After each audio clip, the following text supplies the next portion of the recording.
Last episode में जिन्हों यहाँ पे एक जॉब चेंज क्वेस्ट पे जाता है और वो यहाँ पे शहर से काफी ज्यादा दूर आ चुका होता है। यहाँ पे उससे पूछा जाता है कि क्या तुम एक्सेप्ट करना चाहते हो इस जॉब चेंज क्वेस्ट को। तो अब वो याद करता है भाई पहले वो कौन से रेट्स पे जा चुका, आज तक वो 2 ऐसे गेट्स में जा चुका है जहाँ पे उसको चाबी की जरूरत थी, और अब ये 3rd गेट है जहाँ पे उसको अपनी परमिशन से एंट्री मिलेगी। इसके अलावा वो इमरजेंसी और पेनल्टी वाले गेट्स को भी कंप्लीट कर चुका है, लेकिन उनकी बात अलग थी। तो वो बेसिकली यही समराइज करता है कि यहाँ पे उससे अगर पूछा जा रहा है कि क्या तुम इसको एक्सेप्ट करना चाहते हो या नहीं, तो हो सकता है कि काफी ज्यादा खतरनाक हो। लेकिन एक बात तो है कि इस गेट के अंदर जाने से वो और भी ज्यादा ताकतवर बनेगा। जिसके बाद वो इधर इस गेट को ओपन कर देता है। उसको याद आता है कि यार उसने आज अपना डेली क्वेस्ट पूरा नहीं किया, लेकिन वो वापस आके इसको पूरा कर लेगा। यहाँ पे वो अंदर जाते हैं और हमें यहाँ पे एक बंदे का सीन दिखाया जाता है जो कि आर्मर में बैठा होता है। ठीक है, दूसरी ओर हमें यहाँ पे जिन्हो और उसके डैड का सीन दिखाया जाता है, और इसके अलावा यहाँ पे एक और बंदा आता है जो कि और कोई नहीं बल्कि जिन्हो का भाई होता है, जिनसोंग। ये सब के सब लोग यहाँ पे फैमिली डिनर करते हैं। और दूसरी ओर हमें जिन्हो का सीन दिखाया जाता है। वो जब यहाँ पे एंटर करते हैं इस डंजन के अंदर, तो उसे बताया जाता है कि यहाँ पे वो किसी भी पोशन या फिर फुल रिकवरी का इस्तेमाल नहीं कर सकते हैं। देखो आज तक जितने भी खतरनाक डंजन्स के अंदर जिन्हो गया है, वहाँ पे उसको फुल रिकवरी की कभी कभी जरूरत पड़ जाती थी, क्योंकि भाई सामने वाला कितना ताकतवर है उसे नहीं पता। लेकिन इस डंजन में वो फुल रिकवरी नहीं कर सकता है और ना ही किसी टाइप के पोशन का इस्तेमाल कर सकता है। यहाँ पे वो अपना हथियार बाहर निकालते हैं और सामने एक आर्मर टाइप का बीस्ट आता है, नाइट। ठीक है, वो यहाँ पे लड़ना शुरू करता है जिन्हो से, और जिन्हो ये नोटिस करता है कि उसके किसी भी वार से इस बीस्ट के ऊपर कोई भी असर नहीं पड़ता है। इसका जो आर्मर होता है काफी ज्यादा खतरनाक होता है। तो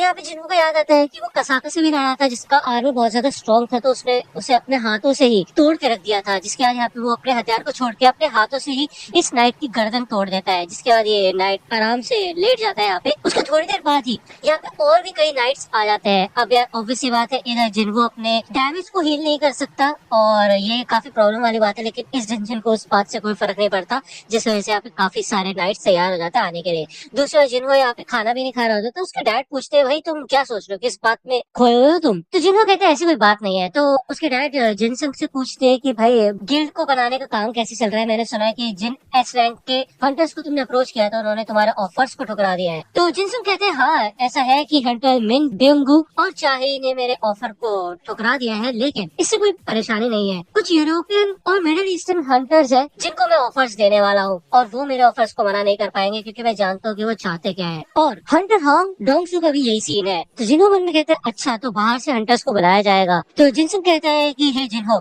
मुझे पता है कि तुम अकेले अकेले कुछ काम कर रहे हो, सी रैंक रेट के सारे राइट्स को खरीद रहे हो ज्यादा दाम पे और अपना नाम बनाने की कोशिश कर रहे हो। अच्छी बात है, पर्सनल प्रोजेक्ट के तौर पे कर सकते हो, लेकिन मेरे रास्ते में आने के बारे में मत सोचना। तो जिन्हों मन में कहता है कि यार उसके भाई को तो पता भी नहीं कि उसके बॉस कितना ज्यादा ताकतवर है, यानी कि जिन्हों कितना ज्यादा ताकतवर है। वही दूसरी ओर हमें जिन्हों का सीन दिखाया जाता है। मेरे को लग रहा था यार इतने सारे नाइट्स आ चुके तो उनसे लड़ने में जिन्हों को थोड़ी परेशानी होगी, लेकिन भाई जिन्हों अपना भाई ताकतवर है यार, वो इन सबकी वाट लगा देते हैं क्योंकि उसको इनकी वीकनेस पता चल चुकी होती है कि इनके गर्दन पे है इनकी वीकनेस। जब वो इनको खत्म करते हैं तो उसको एकदम से एहसास होता है उसके पीछे कोई है, और एक बीस्ट होता है जो भाई गायब होने वाली एबिलिटी का इस्तेमाल कर सकता है। ये एक असैसिन होता है। इसके अलावा यहाँ पे एक मेज भी होता है, यानी कि जादूगर, ठीक है, जो कि लाइट मैजिक का इस्तेमाल कर सकता है। तो वही अब यहाँ पे वेरिएशन आना शुरू हो चुकी है, अलग अलग टाइप के बीस्ट आ रहे हैं इधर। तो जिनको ये बात नोटिस करता है कि जब वो कसाके से लड़ा था तो उसका आर्मर बहुत ज्यादा स्ट्रॉन्ग था और इन नाइट्स का आर्मर भी बहुत ज्यादा स्ट्रॉन्ग है। तो ऐसा लगता है जो लड़ाई वो पहले लड़ चुका है वो सबके सब कॉम्बिनेशन बन के यहाँ पे उसके सामने आ रही है। इन सबसे लड़ते हुए वो समझ जाता है कि हर एक बीस्ट की जो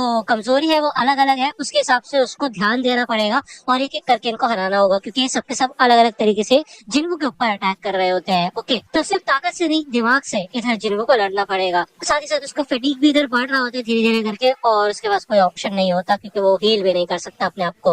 वही दूसरी बात हमें मिस्टर चॉय का सीन दिखाया जाता है। अब आपको पता हो गया मिस्टर चॉय का काफी टाइम से प्लान था जेजू आइलैंड पे रेड करने का, और यहाँ पे उसने काफी कमाल के हंटर्स को बुला लिया होता है। यहाँ पे चाहे भी होती है और बाकी काफी सारे हंटर्स होते हैं अच्छे, ठीक है ना। वही कहते हैं कि फाइनली समय आ चुका है। वही दूसरी ओर जिन्हों इधर चैन की सांस लेता है इन सभी के सभी नाइट्स को हराने के बाद, और कुछ आइटम्स भी उसको मिलते रहते हैं, तो एक राहत की बात होती है जिन्हों के लिए, ठीक है ना। उसे कुछ प्रोटेक्टिव गियर भी मिले होते हैं, यानी कि एक चेस्ट प्लेट टाइप मिली होती है, अलग अलग टाइप के आर्मर के हिस्से मिले होते हैं उसको, जिससे कि उसका फिजिकल डैमेज कम होगा। ओके, और ये इनविजिबल भी होते हैं जिससे कि यहाँ पे जिन्हों को हिलने डुलने में परेशानी ही ना हो। फाइनली वो यहाँ पे बहुत बड़े गेट के पास पहुंच चुका होता है। उसको पता चल जाता है इस गेट के दूसरी तरफ ही वो बॉस है जिससे उसको लड़ना है। ओके, जैसे वो इस दरवाजे को खोलते हैं एक अंदर से ऑरा आता है बहुत खतरनाक, उसके रोंगटे से खड़े हो जाता है भाई।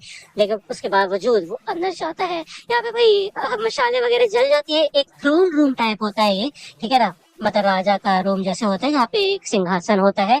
यहाँ पे एक नाइट होता है जो कि इस सिंहासन को प्रोटेक्ट कर रहा होता है। इस बंदे की प्रेजेंस को देखते ही जिनको समझ जाता है कि यार ये जो प्रेशर है वो पहले ही एक बार झेल चुका है, जो कि था डबल डंजन में। वहाँ पे भी उसकी ऐसी ही फट रही थी जैसे इस समय फट रही है। और सामने आता है यहाँ पे night commander egress the blood red. तो इग्रेस यार काफी समय से मैं ये नाम अपने कमेंट सेक्शंस में देख रहा था। मुझे पता था कि यार कुछ तो दम होगा इसके अंदर। और फाइनली यहाँ पे इग्रेस वर्सेस जिन्वू होने वाला है। क्योंकि इग्रेस का नाम रेड कलर में लिखा होता है तो आप सब समझ ही गए होंगे कि ये जिन्वू से ज्यादा ताकतवर है और काफी खतरनाक भी है। और इसके अंदर से तो पहले ही काफी खतरनाक ऑरा आ रहा होता है। तो यहाँ पे ये छोटे साथी जिन्वू के ऊपर हमला कर देता है। तो भाई जिन्वू 2-3 अटैक के बाद ही समझ जाता है कि इसको ताकतवर बोलना भी बेशर्मी वाली बात होगी, क्योंकि उससे भी बहुत ज्यादा है ये, उसके लिए कोई अलग ही वर्ड लगेगा। ठीक है, यहाँ पे जिन्वू का कोई भी अटैक इसके आर्मर को चीर नहीं पाता। और इग्रेस काफी ज्यादा फुर्तीला भी होता है। जिन्वू समझ जाते हैं कि भले ही वो इग्रेस की स्पीड को तो मैच कर सकता है, लेकिन बहुत ज्यादा ताकतवर है इग्रेस। ताकत के मामले में वो उसको मैच नहीं कर सकता। अब आपको याद होगी एक चीज की, कसाका को यहाँ पे जिन्वू ने अपने हाथों से हराया था, नंगे हाथों से। और अभी जो नाइट्स थे पीछे उनको भी अपने हाथों से हराया था। तो वो यहाँ पे अपने हथियार को छोड़ देता है क्योंकि उसको समझ आ जाता है कि यार वो हथियार से तो नहीं तोड़ पाएगा उसके आर्मर को। तो भाई एक काफी कमाल की जेंटलमैन वाली चीज हमें दिखाई जाती है कि इग्रेस इधर अपने भी हथियार नीचे फेंक देता है और कहता है भाई चलो आ जाओ अपने हाथों से मुकाबला करते हैं। मतलब सच में काफी कमाल का इग्रेस। ठीक है, लेकिन उसके बाद भी इग्रेस यहाँ पे ओवर पावर होता है, ये तो हम जानते हैं। वही दूसरी ओर हमें हंटर एसोसिएशन के बॉस यानी कि हेड का सीन दिखाया जाता है। और ये लोग यहाँ पे लेट नाइट काम कर रहे होते हैं। मिस्टर चोई इस बंदे को इन्फॉर्म करते हैं कि भाई हम निकलने वाले हैं यहाँ से, टीम वगैरह रेडी है। और एक दूसरे का शुक्रिया अदा करते हैं जेजू आइलैंड के रेड को सक्सेस बनाने के लिए। ओके, मिस्टर चोई ये कहता है कि ये तीसरा रेड मिशन है, लेकिन ये लड़ाई मेरे लिए कभी खत्म ही नहीं हुई थी। वही दूसरी ओर इग्रेस यहाँ पे भाई जिन्वू को और भी ज्यादा पटक पटक के मारना शुरू कर देता है। और यार बहुत फुर्तीला होता है वो। जिन्वू समझ जाते हैं कि यार अब ये अपनी ताकत को तो नहीं बढ़ा सकता लेकिन अपनी स्पीड को डबल कर सकता है, जिससे कि वो इग्रेस का सामना कर सके। तो वो यहाँ पे अपने डैश स्किल को लेवल 2 पे ले जाता है और बहुत फुर्ती से उसके आसपास भागना शुरू करता है। और फाइनली यहाँ पे वो इग्रेस के पास पहुंचने लग जाता है। ओके, लेकिन अभी भी वो इग्रेस को पकड़ नहीं पाता। यहाँ पे एक बार को जिन्वू को एक मौका मिलता है, वो अपने किक मारता है इग्रेस के गर्दन पे, जिसके बाद 1-2 सेकंड के लिए इग्रेस थोड़ा बेहोश टाइप हो जाता है। लेकिन उसके बाद एकदम से होश में आता है और बहुत गुस्से में यहाँ पे जिन्वू को भाई पटक पटक के मारने लग जाता है। भाई यहाँ पे जब इग्रेस लास्ट अटैक करता है जिन्वू के ऊपर तो वो जाता है सिंहासन पे जाके गिरता है वो, और उसकी सांसें फूल रही होती है, उसकी वाट लग चुकी होती है। वही दूसरी ओर हमें जिन्हा का सीन दिखाया जाता है और जिन्वू की मोम का भी सीन दिखाया जाता है। यहाँ पे इग्रेस अपनी तलवार वापस अपने हाथ में लेके आ जाता है भाई, ऑटोमेटिकली उसके हाथों में आ जाती है उसकी तलवार। और जैसे ही वो इधर जिन्वू को खत्म करने वाला होता है तो जिन्वू अपने एक के हाथ से उसके अटैक को रोक लेता है और कहता है कि मैं अभी तक हार नहीं माना हूँ। तो भाई अब यहाँ पे जिन्वू सीरियस हो चुका होता है और वो यहाँ पे अपने अलग अलग कॉम्बिनेशन का इस्तेमाल करता है और अपना डैगर निकाल के वो उसके आंखों में मारता है, मुंह पे मारता है।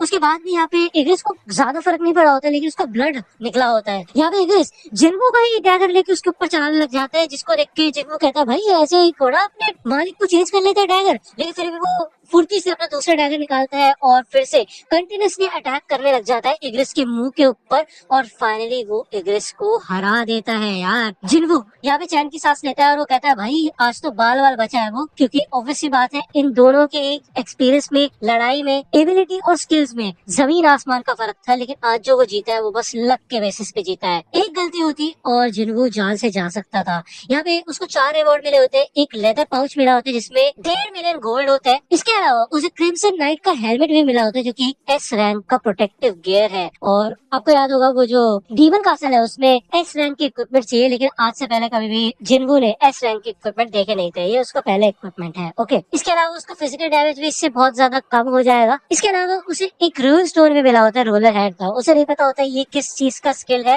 वो उसको बाद में पता लगाया था कि ये है क्या। एंड में उसे एक टेलीपोर्टेशन स्टोन भी मिला होता है और वो सोचते हैं कि यार उसे इस टाइम पे टेलीपोर्टेशन स्टोन क्यों मिला है। वो इसको इन्वेंटरी में भी नहीं रख सकता तो भाई मकसद क्या है? इसका मतलब ये है कि ये जॉब चेंज क्वेस्ट अभी तक खत्म नहीं हुआ है। ये वो सोच ही रहा होता है, तभी पीछे से भाई एक नोटिफिकेशन आता है कि जितनी देर हो सके उतनी देर जिंदा रहो, एनहेंसमेंट पॉइंट मिलेंगे तुम्हें, ठीक है। तो भाई यहाँ पे वो गुड लक बोल के निकल जाता है भाई सिस्टम, और टाइमर शुरू हो जाते हैं। जुलूस होता है भाई अभी तो रहा है, ये इतने सारे पोर्टल्स खुल जाते हैं यहाँ पे, और उन पोर्टल्स के अंदर से ये सारे के सारे नाइट वाले बीस्ट निकल के आने लग जाते हैं। जिनको एक बात पता होती है कि भाई ये चाहे कितने भी आ जाए लेकिन एग्रेस से ज्यादा ताकतवर नहीं हो सकते, तो वो इन सबसे लड़ने के लिए इधर आता है, भले वो काफी ज्यादा थक भी चुका होता है। वही दूसरी ओर चॉय और उसकी टीम हेलीकॉप्टर में जा रहे होते हैं जेजो आइलैंड की ओर। वही दूसरी ओर जिनको अपने स्टेल्थ यानी कि गायब होने वाले स्किल का इस्तेमाल करता है, उसे पता होता है कि 200 माना यूज होंगे उसे एक्टिवेट करने के लिए, उसके बाद हर एक सेकंड 1 माना खर्च होगा गायब रहने के लिए, और उसके बाद सिर्फ 190 माना पॉइंट्स बचे हुए हैं। तो वो सोचता है कि यार जितना समय उसे मिल सके वो उतना समय ले सकता है। तभी यहाँ पे वो जो जादूगर होता है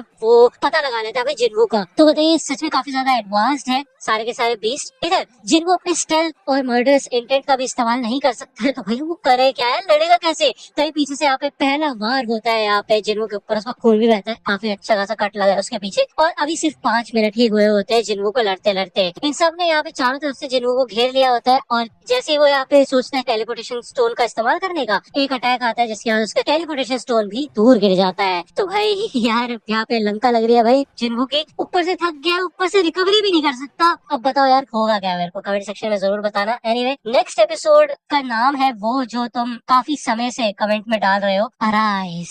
तो यार अगर आपको ये वीडियो पसंद आया तो लाइक करना, ये एपिसोड कैसा लगा मेरे को कमेंट सेक्शन में बताना, और मिलता हूँ आपसे अगली वीडियो में। तब तक के लिए गुड बाय।